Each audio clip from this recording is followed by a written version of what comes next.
நீ ஊழல்வாதி எப்ப? எதிர்கட்சிகள் இருக்கிற வரைக்கும். ஆளுங்கட்சியில சேர்ந்துட்டா நீ யோகியா.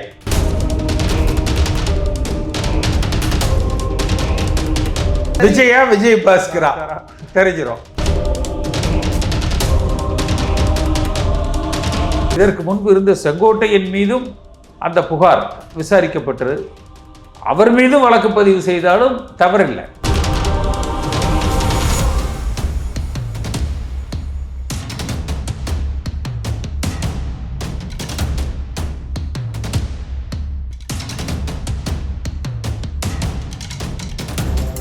உங்க கனவு கரியருக்கு ரைட் டெஸ்டினேஷன் தேடுறீங்களா? அதுக்கு நீங்க சூஸ் பண்ண வேண்டியது சேரன் குரூப் ஆஃப் இன்ஸ்டிடியூஷன்ஸ் தான். கோயம்புத்தூர்ல SMS arts and science and Cheran health science, காங்கேயம்ல Cheran arts, Cheran women's college, Cheran college of டெக்னாலஜின்னு எல்லாமே ஒரே ட்ரஸ்டட் இன்ஸ்டிடியூஷன்ல. Admissions open. கால் 7708441116. வணக்கம் நேயர்களே, நான் உங்கள் கார்த்திக். நம்முடைய சிறப்பு நேர்காணலில் முன்னாள் எம்பி கேசி பழனிசாமி இணைந்திருக்கிறார். அவரிடம் விரிவாக பேசலாம். வணக்கம் சார். வணக்கம் சார். 2 தினங்களுக்கு முன்னாடி சட்டப்பேரவையில் முதல்வர் விஜய்க்கும் எதிர்கட்சி தலைவருக்கும் கடுமையான வாக்குவாதம் நடந்துச்சு. இன்னைக்கு முன்னாள் அமைச்சர் ஏவவேலு வீட்டுல சோதனை நடக்குது. அவர் மேல வழக்கு பதிவு செஞ்சிருக்காங்க லஞ்ச ஒழிப்புத்துறை. இந்த விஷயத்தை எப்படி பாக்குறீங்க? சட்டமன்றத்தில் முதலமைச்சர் விஜய் பேசுகிற பொழுதே தப்பு பண்ண விட மாட்டோம், தப்பு பண்ணவங்களையும் விட மாட்டோம் என்று பேசியிருந்தார். இன்றைக்கு திரு ஏவா வேலு அவர்கள் வீட்டில் சோதனை நடைபெறுகிறது. இது ஒரு வழக்கமான சோதனையாக இருந்துவிடக்கூடாது. முதலமைச்சர் விஜய் சட்டமன்றத்தில் பேசுகிற பொழுது அந்த பார்ட்டி ஃபண்ட் என்று சொன்னார். அதற்கு அவர் சொன்ன கால அளவு 2017 முதல் என்று சொன்னார். இது சட்டமன்றத்தில் முதலமைச்சர் விஜய் சொன்னது. அப்போ 2017 2026 வரை திமுக எடப்பாடி இந்த 2 அரசாங்கத்திலும் அமைச்சர்களாக இருந்தவர்கள் ஒரு 60 பேர் இருக்கிறாங்கன்னா குறைந்தது ஒரு 50க்கு மேற்பட்டவர்கள் கடுமையான ஊழல்வாதிகளாக இருந்திருப்பாங்க. அதுவும் பிடபிள்யூடி ஹைவேஸ்னா எடப்பாடி பழனிசாமி முதலமைச்சரை விட அவர் விரும்புறது ஹைவேஸ் பிடபிள்யூடி தான். ஏன்னா வளம் கொளிக்கிற துறையாக அது அவர் அதை பார்த்திருந்தார். அப்போ இந்த 50 பேர் மீதும் 2017 இன்றைக்கு வரை திமுக எடப்பாடி காலத்தில் அமைச்சராக இருந்த அவ்வளவு பேர் மீதும் நிச்சயமா எல்லாரும் தப்பு பண்ணவங்க, எல்லாரும் கொள்ளையடிச்சிருக்கிறாங்க. அதில் ஒன்றும் மாற்று கருத்தே இல்லை. கட்சி வித்தியாசம் பார்க்காம, ஜாதி வித்தியாசம் பார்க்காம, மண்டல வித்தியாசம் பார்க்காம அவ்வளோ பேர் மீதும் இவர் நடவடிக்கை எடுக்கணும். இதைத்தான் தமிழ்நாட்டு மக்கள் இவரிடத்துல எதிர்பார்க்கிறாங்க. அப்படி எதிர்பார்க்கறதுக்கு என்ன காரணம்னா, இதற்கு முன்பு பார்த்தீங்கன்னா கருணாநிதி அவர்கள் காலத்திலும் சரி, ஜெயலலிதா அம்மா காலத்திலும் சரி, மாறி மாறி அதிமுக பீரியடு வந்தால் திமுக மேலே கேஸ் ஃபைல் பண்ணுவாங்க, திமுக பீரியடு வந்தால் அதிமுக மீது கேஸ் ஃபைல் பண்ணுவாங்க. அதே வழியில் திரு ஸ்டாலின் அவர்களும் கரப்ஷன் கலெக்ஷன் கமிஷன் 90 நாளில் இவர்களை சிறை வைப்பேன், தனி நீதிமன்றம் அமைப்பேன், ஊழல் வழக்குகளில் கைது செய்து நடவடிக்கை எடுப்பேன்னு பயங்கரமாக வசனம்லாம் பேசினார். நானும் அந்த 5 ஆண்டு காலத்தில் குறைஞ்சது வருஷத்துக்கு ஒரு 25-30 முறை கேட்டேன், இப்படியெல்லாம் சொன்னீங்களே, ஏன் இன்னும் செய்யலை என்று. ஆனால் எந்த நடவடிக்கையும் எடுக்கலை. மக்கள் எடுக்கலைங்கிறத விட 2 பேரும் பங்கு போட்டுக்கிட்டாங்க. அதிமுக காலத்தில் எடப்பாடி காலத்தில் ஸ்டாலின் அவர்களுக்கு பங்கு, அவர்கள் சார்ந்தவர்களுக்கு பங்கு, இவர்கள் காலத்தில் அவர்களுக்கு பங்கு, கூட்டுக்கொள்ள சேர்ந்து அடித்தாங்க. அதனால தான் மக்கள் 2 பேருமே வேண்டாம் என்று திரு விஜய்க்கு வாக்களித்திருக்கிறார்கள். என்னுடைய அனுமானம் விஜயினுடைய வாக்கு வங்கிங்கிறது ஒரு 15-20% கீழே தான், 15% கூட எடுத்துக்கலாம். ஆனால் அவர் பெற்ற வாக்குகள் சுமார் 35%.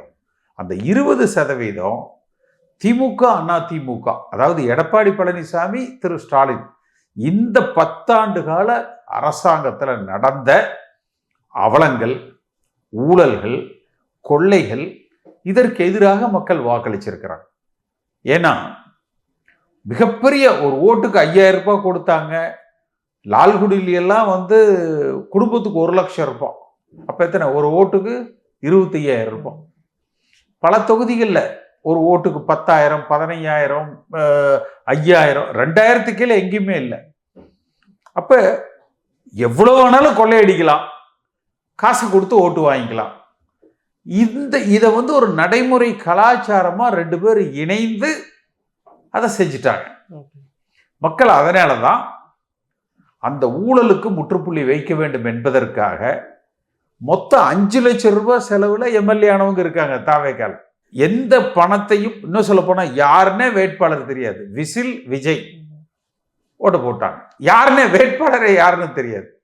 ஸோ அவ்வளோ பெரிய நம்பிக்கையை வைத்து வாக்களித்திருக்கிறார்கள். திரு ஸ்டாலின் அவர்களைப் போல இவரும் தமிழ்நாட்டு மக்களை ஏமாற்றி விட்டால் மக்கள் அடுத்த முறை இவருக்கும் திரு ஸ்டாலின் அவர்களுக்கு என்ன பனிஷ்மெண்ட் கொடுத்தாங்களோ, அதாவது எப்படி தோல்வியை பரிசாக கொடுத்தாங்களோ அதை இவருக்கும் கொடுத்துருவாங்க. 1-2 பேர் இப்போ திமுகவில் எடுத்தீங்கன்னா திரு பழனிவேல் தியாகராஜன், எடப்பாடி காலத்தில் எடுத்தீங்கன்னா இவர் நம்ம மாஃபாய் பாண்டியராஜன், விரல் விட்டு சொல்லக்கூடிய வகையில் 1-2 பேர் இருந்திருப்பாங்க. குறைஞ்சது 50 பேர் மிக குறைந்த கொள்ளையர்கள். அது TASMAC, electricity board, housing, PWD, highways, இந்த நீர்வளத்துறை, இது எல்லா துறைகளிலுமே, இதுதானே இல்லை, எல்லா துறைகளிலுமே அதாவது கொள்ளையோ கொள்ளை என்கிற அளவில் கூட்டு கொள்ளையாக அது இருந்தது. மிக கடுமையான அளவில் நடவடிக்கை எடுக்கணும். ஒருவேளை ஏன்னா இப்போ சமீபத்தில் கூட பள்ளிக்கல்வித்துறையில் கடுமையான அந்த பர்மிஷனுக்கு ஸ்ரீதர் வேம்பு ஒரு ட்வீட் போட்டிருப்பார். இந்த மாதிரி பணம் கேட்டாங்க, இலவச பள்ளிக்கு அனுமதி கொடுக்கறதுக்கு பணம் வாங்குறாங்க. ஆனால் இப்போ இந்த அரசாங்கம் வந்த உடனே கொடுத்துட்டாங்க. அப்போ நிச்சயமா அன்பில் மகேஷ் ஆகட்டும், இன்னும் சொல்லப்போனா இந்த தனி ஒருவன் படத்தில் வரும்ல, அது மாதிரி இதற்கு முன்பு இருந்த செங்கோட்டையன் மீதும் அந்த புகார் விசாரிக்கப்பட்டு அவர் மீதும் வழக்கு பதிவு செய்தாலும் தவறில்லை. அதாவது ஊழலை தமிழ்நாட்டில் திராவிட கட்சிகள் என்றாலே ஊழல். திராவிட அரசாங்கம் மிக அருமையான ஒரு சித்தாந்தம், தமிழ்நாட்டை முன்னேற்றிய ஒரு சித்தாந்தம் அண்ணா காலத்தில், எம்ஜிஆர் காலத்தில் இருந்தது. ஆனால் இவர்கள் அதை ஒரு ஊழலுக்கு சாதகமாக பயன்படுத்திக்கிட்டாங்க. அதனால அந்த 50 ஆண்டு கால திராவிட சித்தாந்தத்தை தமிழ்நாட்டு மக்கள் வீழ்த்தி இருக்கிறார்கள். விஜய் என்கிற ஒரு தனி மனிதனின் மீது நம்பிக்கை வைத்து இவர்கள் வாக்களித்திருக்கிறார். அதனால அது இவர்களுக்கு, திரு ஸ்டாலின் அவர்களுக்கும் திரு எடப்பாடி பழனிசாமிக்கும் எதிரான வாக்குகள். இவர்கள் எதிரான அந்த ஊழல், அராஜகம், அதற்கு எதிரான வாக்குகள். தயவு தாட்சண்யம் இல்லாம, ஏன்னா இப்ப இருக்கிற பிடபிள்யூடி அமைச்சரோ அவங்க மாமனார் லாட்டரி குடும்பமோ கூட இவர்கள் கூட ரொம்ப வரவு செலவு உடைய ஆட்கள். ஏதேனும் ஒரு பக்கம் ரைடு நடந்தாலும் இன்னொரு பக்கம் அவர்களுக்கு உதவி செய்வதற்கு அவர்கள் முயற்சி செய்வாங்க. எல்லாவற்றையும் தாண்டி மிக நேர்மையாக திரு விஜய் இந்த 50 அமைச்சர்கள் 2017 இன்று வரை நடவடிக்கை எடுத்தால் 50 ஆண்டு காலத்துக்கு எம்ஜிஆரை போல புகழ்பெற்ற மனிதராக இருப்பார். இதில் ஏதேனும் சமரசம் செய்து கொண்டால் அடுத்த தேர்தலில் ஸ்டாலினாவது சும்மா தோற்றார், இவருக்கு டெபாசிட்டே போயிடும். சார், இப்போ நீங்களே சொல்றீங்க கடந்த ஆட்சி காலங்களில் வழக்கு பதிவு பண்ணுவாங்க ஆனால் எந்த நடவடிக்கையும் இருக்காதுன்ட்டு. இப்போ நீங்க ஒரு 50 பேருக்கு மேல கண்டிப்பா குற்றம் பண்ணியிருப்பாங்கன்னு சொல்றீங்க. இவ்வளவு பேர் மேல விஜயால தைரியமா நடவடிக்கை எடுத்துட முடியுமா, இல்லை இது வெறும் கண் துடைப்பு நடவடிக்கையா தான் இருக்குமா இப்போ நடக்கிறது? அதாவது நிச்சயமாக இன்றைய தேதி வரை அவரது நோக்கம் சரியானதாக பார்க்கப்படுகிறது. ஆனால் அதுல ஒருவேளை இவர்களெல்லாம் சட்டமன்றத்தில் நமக்கு ஆதரித்து வாக்களித்தார்கள்னு வேலுமணியோ விஜயபாஸ்கரோ பார்க்கக்கூடாது. இப்போ விஜயபாஸ்கர் 29ஆம் தேதி வருகிற திங்கட்கிழமை தாவேக்கால சேர்றாருன்னு சொன்னாங்க. முதலே சொல்லிடணும், நீங்க சேர்ந்தாலும் உங்க மீது ஊழல் நடவடிக்கை இருக்கும், நீங்க ஒருவேளை அதிலிருந்து காப்பாற்றப்படுவீர்கள் என்று எங்கள்கிட்ட சேராதீங்க என்று சொல்லிடணும். அப்படி சொல்லலைனாலும், அதனாலதான் அந்த தனி ஒருவன் படத்தை சொன்னேன். எந்த தயவு தாட்சணியமும் இல்லாமல் எல்லோர் மீதும் கடுமையான நடவடிக்கையை விஜய் எடுத்தால் உண்மையிலேயே அவரை மக்கள் எம்ஜிஆராக பார்ப்பாங்க. அடுத்த ஒரு 50 ஆண்டு காலத்துக்கு அரசாள்பவராக, தமிழகத்தை ஆள்பவராக அது இருக்கலாம். ஆனால் இதில் எங்கேனும் ஏதேனும் ஒரு இடத்தில் அவரோ அவருக்கு தெரியாமல் அவரோடு உடன் இருப்பவர்களோ சமரசம் செய்து கொண்டு அவர்களை காப்பாற்ற முயற்சித்தாலோ, சரியான நடவடிக்கைகள் எடுக்க தவறினாலோ, அல்லது அதிகாரிகள் இவரது உத்தரவை சரிவர செயல்படுத்த தவறினாலோ, அல்லது நாங்கள் வழக்கு பதிவு செய்து கொள்கிறோம், நீங்கள் நீதிமன்றத்தில் பார்த்துக் கொள்ளுங்கள். ஏன்னா இவங்க எல்லாரும் விளைஞ்சவங்கன்னா இந்த சென்ஸ் எப்படி கோர்ட்ல ஆர்டர் வாங்க முடியும் அப்படிங்கிற அந்த கம்பசூத்திரம் இவங்க எல்லாம் தெரிஞ்சவங்க. அதிலிருந்தும் தப்பிக்காத வகையில் 50 பேர்த்து மேலையும் தயவுதாட்சணியம் இல்லாம நடவடிக்கை எடுத்து இந்த 5 ஆண்டு காலத்துல 50 பேர்த்துக்கும் கன்விக்ஷன் வாங்கி கொடுத்தாருன்னா மிகச்சிறந்த ஆட்சியாளராக இருப்பார். ஏன்னா இப்போ நிர்மல்குமார் பாருங்க, அந்த ஒயிட் பேப்பர் கொடுக்குறாரு, கிட்டத்தட்ட 2.5 லட்சம் கோடி கடன் இருக்கு எலக்ட்ரிசிட்டி போர்டில் மட்டும். அந்த விண்ட் எனர்ஜி தனியார்கிட்ட இருந்து அந்த மின்சார கொள்முதல் இல்லை மிகப்பெரிய ஊழல், மிகப்பெரிய ஊழல். 2 மடங்கு 3 மடங்கு 4 மடங்கு. அதாவது அரசாங்கத்தை நம்ம ஆட்சிக்கு மக்கள் நம்மை அமர்த்தியதே நம்மை கொள்ளையடித்து சம்பாதித்து கொள்ள கான்ட்ராக்ட் கொடுத்துருக்க, ஒரு லைசன்ஸ் கொடுத்துருக்குறாங்க என்று ஆக்கிட்டாங்க. இந்த மக்களுக்கு நல்லது செய்ய, தமிழ்நாட்டை முன்னேற்றுவதற்குன்னு எடுத்துக்கல. 5 வருஷம் நீ கொள்ளையடிச்சுக்கப்பா அப்படின்னு மக்கள் நமக்கு ஒரு அன்பளிப்பை கொடுத்திருக்கிறார்கள் என்று அள்ளி குவித்தார்கள். இதுல திமுக, அண்ணா திமுக, இதுல ஸ்டாலின் குடும்பம், எடப்பாடி குடும்பம், இதெல்லாம் யாரும் விதிவிலக்கே இல்லை. யாரும் விதிவிலக்கே இல்லை. எல்லோரும் வாரி, அதாவது கூடி கும்மி அடிச்சிருக்காங்க. கடுமையான நடவடிக்கை எடுக்கணும் சார். இப்போ விஜய் தன்னோட ஆட்சியை ஊழல் இல்லா ஆட்சி, இல்லை ஊழலுக்கு அப்பாற்பட்ட ஆட்சின்னு ஒரு இமேஜ் கொண்டு வர ட்ரை பண்றாரு. ஆனா அதிமுகல இருந்து எல்லாரையும் எடுக்கிறாரு. முக்கியமா நிறைய ஊழல் குற்றச்சாட்டுகள் இருந்து நீங்களே சொன்ன மாதிரி விஜயபாஸ்கர்ல ஆரம்பிச்சு கடம்பூர் ராஜு எல்லாரையுமே கட்சியில சேர்க்கிறாரு. அது எப்படி சரியா இருக்கும்? ஆதவ அர்ஜுனா மாதிரி ஆட்களை முக்கியமான இடத்துல வச்சிருக்கிறாரு. கட்சி இல்லை சேர்ப்பது, ஒரு கட்சின்னா நல்லவன் கெட்டவன், திருடன் மொல்ல மாதிரி, கொலகாரன், பிட் பாக்கெட்டு, ஊழல்வாதி, அது யாரையும் மனசுக்குள்ள பூந்து பார்க்க முடியாது. அது கட்சி. ஆனால் அரசாங்கம் வேற, அரசியல் கட்சி வேற. தவைங்கிற கட்சி வேற, தமிழ்நாடு அரசாங்கம் வேற. அந்த அரசாங்கத்தை நடத்துகிற முதலமைச்சர் நேர்மையானவராக, மனசுல உறுதி கொண்டவராக, தூய்மைப்படுத்த வேண்டும் என்று நினைத்து செயல்பட்டால் இதை செஞ்சிடலாம். ஆனால் என்னன்னா, அங்கே உயரமாக இருக்கிற 1-2 பேர், அதிகாரத்தில் உயரமாக இருக்கிறவங்க, ஆளு உயரமாக இருக்கிறவங்க ஏதேனும் அவர்களுக்கு மறைமுகமாக உதவிகள் செய்ய முடியும். அதையெல்லாம் சரியாக கண்காணித்து நடவடிக்கைகள் எடுத்தால் இன்னும் 50 ஆண்டுகளுக்கு அசைக்க முடியாத சக்தியாக இருப்பார். இது மிஸ்ஃபேர் ஆச்சு, 6 மாசத்துல காலி பண்ணிடுவாங்க. இப்ப அறப்போர் கொடுத்த குற்றச்சாட்டின் அடிப்படையில தான் இப்ப ஏவவேலு மேல இந்த நடவடிக்கை. அவங்க கடந்த காலங்களில் எடப்பாடி பழனிசாமி மேலையும் நிறைய குற்றச்சாட்டுகளை வச்சிருக்கிறாங்க, நிறைய டாக்குமெண்ட்ஸ் எல்லாம் கொடுத்துருக்காங்க.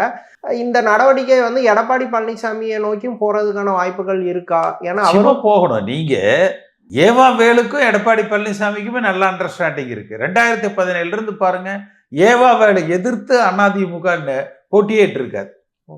ஏவாவேலுக்கு ஒரு மெடிக்கல் காலேஜ் எடப்பாடி பழனிசாமி கொடுத்தார். அது பொதுவாக பேசிக்கிறது 10 கோடி ரூபா வாங்கிட்டு கொடுத்தார் அப்படின்னு சொல்லி. அதிமுக அரசாங்கத்தில் அதிமுக கட்சிக்காரங்கிட்ட சத்துணவு வேலைக்கு 5 லட்சம் ரூபா வாங்கிட்டு போடுறாங்க. ஏவாவேலுக்கு மெடிக்கல் காலேஜ் கொடுக்குறாங்க. ஏவாவேலுக்கு அதாவது நான் தான் அதனாலதான் உங்களுக்கு என்னுடைய அந்த முகவுரையிலேயே சொன்னேன். 2017 ஆரம்பிச்சு 2026 மே 4 வரை, மே 10 வரை கம்ப்ளீட் அவ்வளவு 60 அமைச்சர்கள் எடுத்து அறப்போர் இயக்கம் ஜெயராமன் உண்மையிலேயே பாராட்டக்கூடியவர். தன்னால இயன்ற வரைக்கும் இந்த 10 ஆண்டு காலமா போராடினார். அவர் போட்டிருந்த வழக்குகள் இன்னும் ஒவ்வொரு அமைச்சருக்கும் ஒரு தனி போலீஸ் டீம் போடணும். குறைஞ்சது ஒரு டிஎஸ்பி தலைமையில் 10 இன்ஸ்பெக்டர், 25 சப் இன்ஸ்பெக்டர், ஒரு 100 பேர் போடணும். 50 பேர்த்துக்கு என்ன ஆச்சு? 5000 பேர் ஆச்சு. நீங்க போட்டீங்கன்னா தமிழ்நாட்டு கடனை அடைச்சிடலாம். அந்த 10 லட்சம் கோடியை வசூல் பண்ணி அடைச்சிடலாம். ஓகே, இப்போ அமைச்சர் நிர்மல்குமார் வந்து தொடர்ந்து செந்தில் பாலாஜியை கார்னர் பண்ற மாதிரி நிறைய விஷயம் சொல்லிட்டு இருக்காரு. அவர் மின்துறைக்கு பிரசன்டேஷன் கொடுக்குறாரு. ஓகே, தங்கமணியும் உத்தமர் இல்ல. செந்தில் பாலாஜி நிறைய பேசிக்கிட்டே வாங்குவாரு. தங்கமணி பேசாம வாங்கிட்டு இருந்தாரு. தங்கமணிக்கும் எடப்பாடி பழனிசாமிக்கு பிரச்சனையே பகிர்ந்து கொள்வதில் தான் பிரச்சனை. இவ்வளவு வாங்கினே கொடுன்னு இப்ப எடப்பாடி கேட்கிறாரு. இவர் கொடுக்கறதுக்கு இது எல்லாரும் இதுல நேரு ஆகட்டும், வேலுமணி ஆகட்டும், அதாவது 2000 ஜெயலலிதா அம்மா மறைந்ததிலிருந்து இப்ப இவர்கள் பதவி ஏற்றது வரை துறை வாரியாக, டெண்டர் வாரியாக, பர்ச்சேஸ் வாரி ஒவ்வொரு ஜியோவா எடுத்து வச்சு இதுக்கு எவ்வளவு வாங்கினாங்க, இதுக்கு எவ்வளவு வாங்கினாங்கன்னு இந்த டேட்டா கலெக்ட் பண்றதுக்கெல்லாம் ஆட்கள் இருப்பாங்க.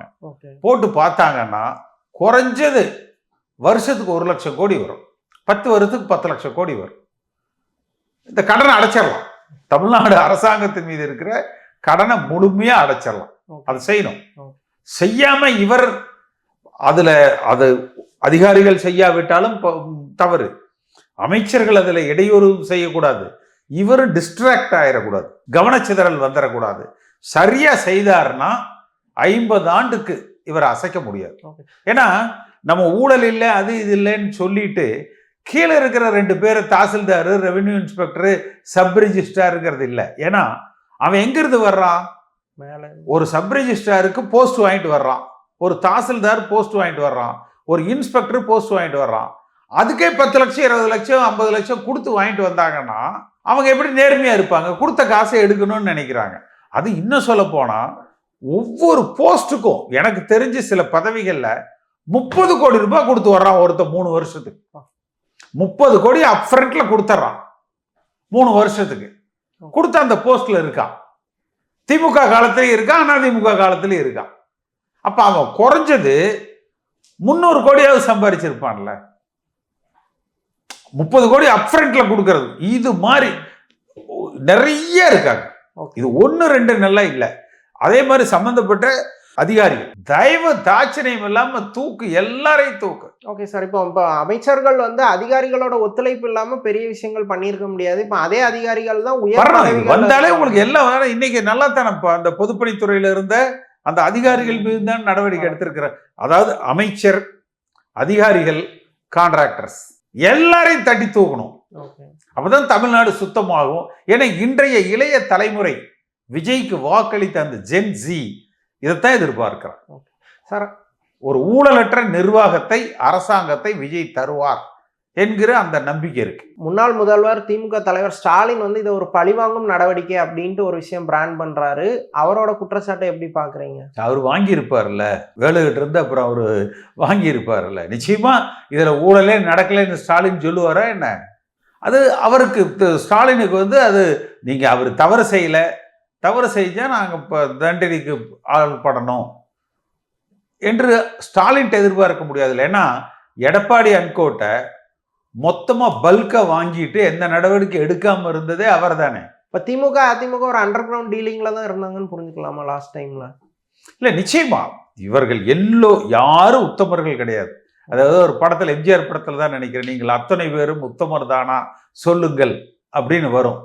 2017 ஆரம்பிச்சு மே 10 வரைக்கும் கம்ப்ளீட், அதாவது ஒவ்வொரு ஜியோவா, ஒவ்வொரு டெண்டரா, ஒவ்வொரு பர்ச்சேஸா, செக்ரட்டரியேட்ல செயலர்ல ஆரம்பிச்சு கடைநிலை ஊழியர் வரைக்கும் செக் பண்ணாங்கன்னா ஒரு 25 லட்சம் கோடி, அதில் ஒரு 10 லட்சம் கோடியை ரெக்கவர் பண்ணா தமிழ்நாட்டு கடன் பூரா கட்டிடலாம். மத்திய பாஜக வந்து இந்த மாதிரியான ஊழல் நடவடிக்கை மூலமா தான் எதிர்கட்சியை முடக்குதுன்னு ஒரு குற்றச்சாட்டு இருக்கு. இப்ப அதே மாதிரியான பாஜக ஃபேஷன் வந்து அவங்க தனி. அவங்க நீ என்ன, அதாவது நீ ஊழல்வாதி எப்ப எதிர்கட்சிகள் இருக்கிற வரைக்கும், ஆளுங்கட்சியில சேர்ந்துட்டா நீ யோகிய. அந்த மாதிரிதான் இப்ப விஜய் பாஸ்கர் திங்கக்கிழமை சேருவாரா, சேர்ந்தால் அவர் மீது எது நடவடிக்கை இருக்காதா இதுல தெரிஞ்சிடும். விஜயோட நேர்மைங்கிற விஜயா விஜய் பாஸ்கரா தெரிஞ்சிடும். அதுல இந்த அரசாங்கத்தினுடைய திசை. தாவேக்கால சேர்ந்துட்டா நடவடிக்கை இருக்காதுன்னா இந்த 50 பேரும் வந்து சேர்ந்துருவோம், மொத்தமா வந்து சேர்ந்துருவோம். சேர்ந்து இங்க ஒரு ஸ்கீம் போட்டு எப்படி இன்னொரு 5 லட்சம் கோடி பண்ணலான்னு கணக்கு போட்டு கொடுத்துரும். தமிழ்நாடு அரசியல் குறித்து பல விஷயங்களை விரிவாக பேசுனீங்க. ரொம்ப நன்றி.